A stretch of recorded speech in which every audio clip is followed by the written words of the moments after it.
I'm just gonna start this video because there's a little coffee truck off the side of the road that I'm gonna pull over for, and it's coming up any minute. But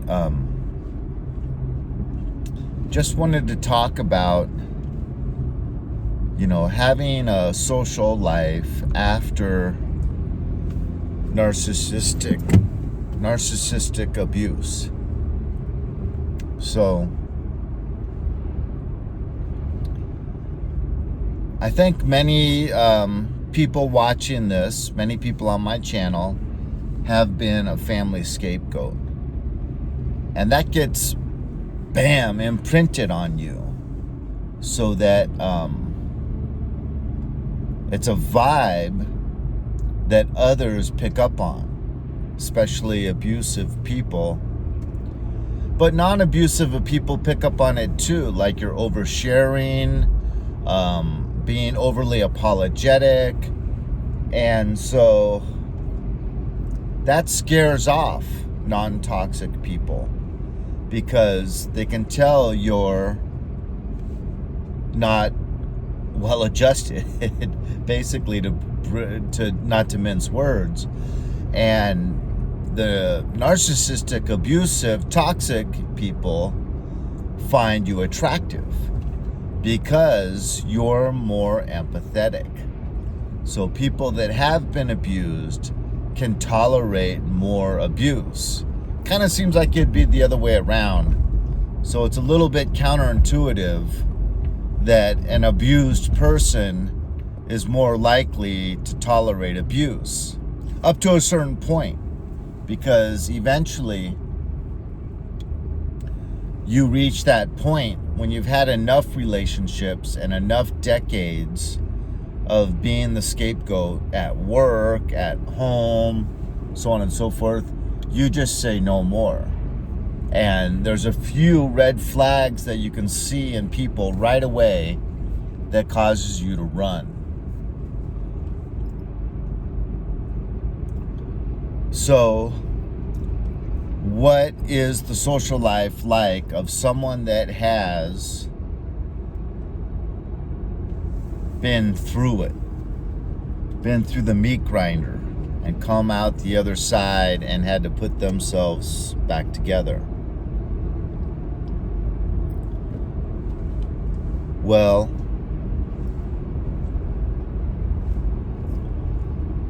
it is one of caution. It is one of shutting down relationships quite commonly. Oh, it's not even open, the coffee place. So I'm sorry for this weird camera angle. I just can't get the window mount to stay where it should. So forgive me.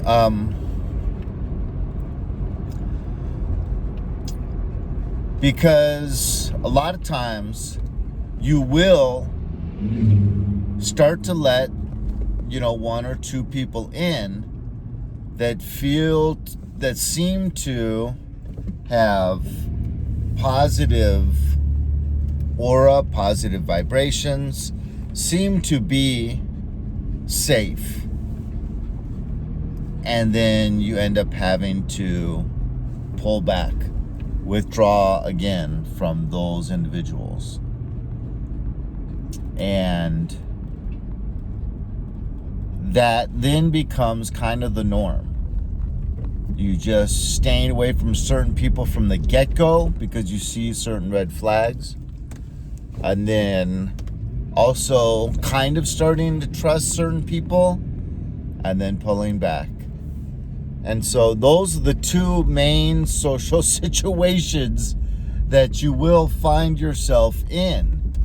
Is one, immediately safeguarding yourself from someone that's loud, boisterous, or that immediately is asking you to become their best friend and to hang out every day when you just met them. And then the other one is, or it's like, this person seems kind of cool.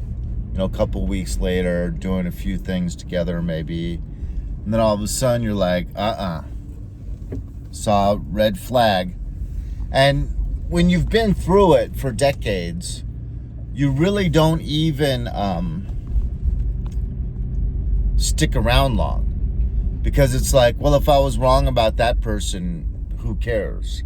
Because I'm not going about this piecemeal. I'm going about this lump sum. I am lumping anyone that even approaches toxic behavior in with the rest of them. And so, as time goes on, you just become that much more of a person that is just fine with this kind of existence. Look at this. Got these beautiful mountains all around here. Okay, I'm gonna have to stop this for a second. It's a different day. Morning time. So you learn to trust yourself and your intuition on judging who is relatively safe, and you learn to be that much happier within your own skin day to day, spending time alone.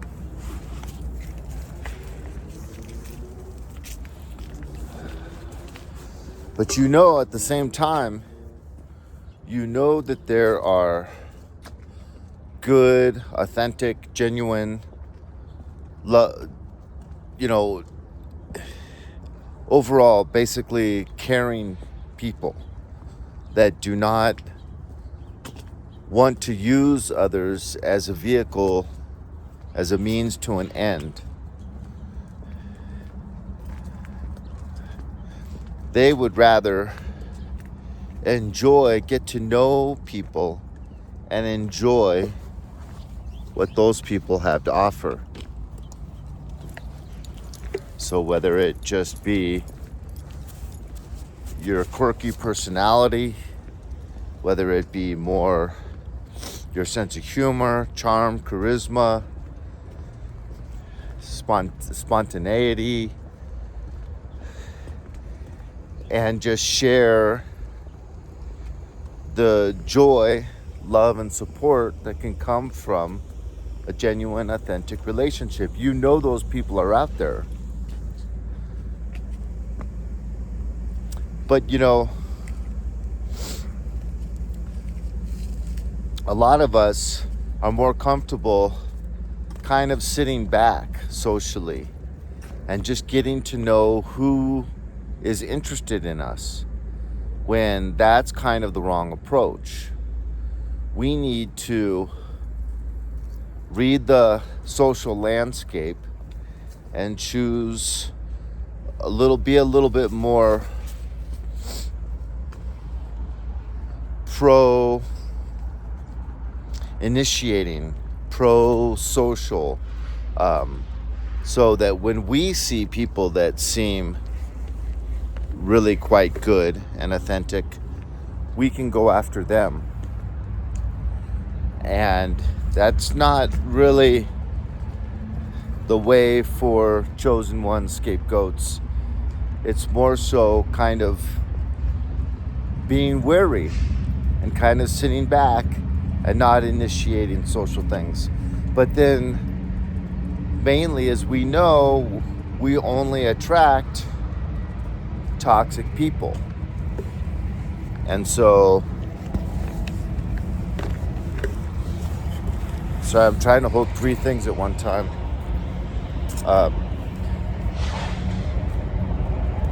But at the same time, on some level, it behooves you, because we only attract, for the most part, we only really attract users, abusers, toxic individuals that lean towards self-absorption,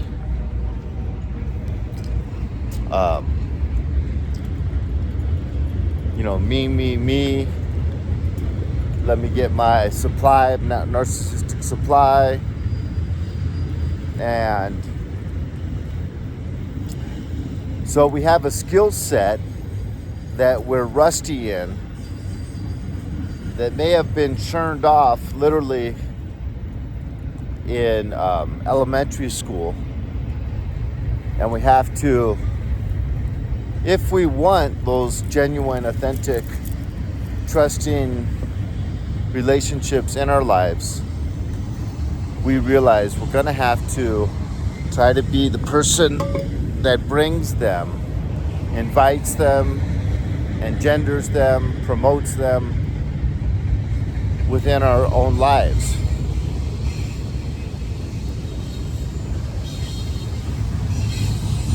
So,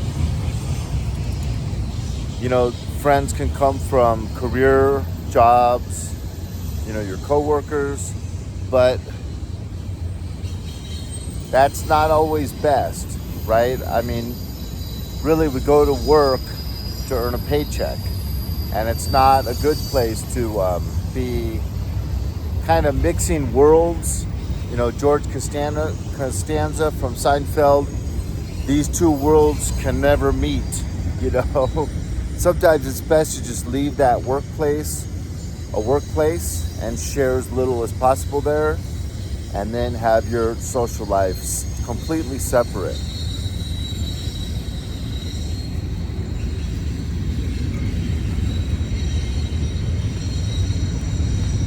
So I think a good place is church to make some acquaintances, because hopefully they're not going to be the type of people that are going to want to pull you into smoking, drinking, going out at night to nightclubs, and are going to be like-minded and want to avoid sinful living. So church is good. But anyways, you guys get what I'm saying. And you guys can figure it out on your own. Safe places to possibly meet new people that could become a new family. Because it is really so great leaving a toxic family where you were labeled scapegoat. And it is so great to just put your foot down, kind of stomp your foot down, and say, I'm gonna stop allowing new toxic people in my life. I'm gonna look for those signs. I'm gonna take things really slow and start to enjoy just peaceful days without drama and arguing over something so silly, Right now it just comes to floods into my mind that I had a brand new wife living with me, and we had a ton of those little disposable ketchups at home. Ton of them. And we went to pick up Jack in the Box. So we're at the drive-thru. We're taking this food home to eat where all these packets of ketchup are. And the woman said, would you like some ketchup with your combo meals? And I said, no, thank you. And my ex said, no, we want as much ketchup as possible. She was a hoarder. Both her and her mother hoarded. It's a psychological condition, and it was very apparent and evident in this incident. And so I'm saying no. My ex-wife is saying yes to the ketchup, and this woman at the window is kind of just stuck in the middle. So I kind of override her and I go, no ketchup. And I look at my ex-wife and I'm like, we don't need it. We have like 60 bags of ketchup at home. We don't need more. And she leans past me to the woman in the window and says, yes, as much ketchup as you can spare. And I'm like, Look to the woman. No, no, no, no bags of ketchup. Look back at her. And this full little situation ensues because one person just was raised in a dysfunctional environment and has psychological conditions that she doesn't understand, and they have to be met. She was going to get out of the car. She was not going to allow me to drive away from that facility without the ketchup. And if I did, she would have been jumping out the door to get her ketchup. So, people, some are reasonable, some aren't. Some can make rational decisions, some can't. So you want to lead towards the rational ones. You want to lead towards the ones that can make rational decisions, not based on being psycho. And here's just to that wish and that dream that healing from this stuff takes a long time, but we got to have that light at the end of the tunnel where we think, it's been 2 years now, it's been 3 years now, I'm really healing. Who knows, in another 2 or 3 years I might have some pretty healthy relationships around me, and I'm aiming for that. And so if it's within God's divine plan, his will, so be it. I can look forward to this. And if it's his will and my will, we always are able to collaborate so well when we put our heart and mind together. So here is to that wishing for a bright future with positive friends and family within our life that can uplift this earthly experience and make it all that it's meant to be. God bless you. I love you. Leave a like or a comment, and I'll talk to you later.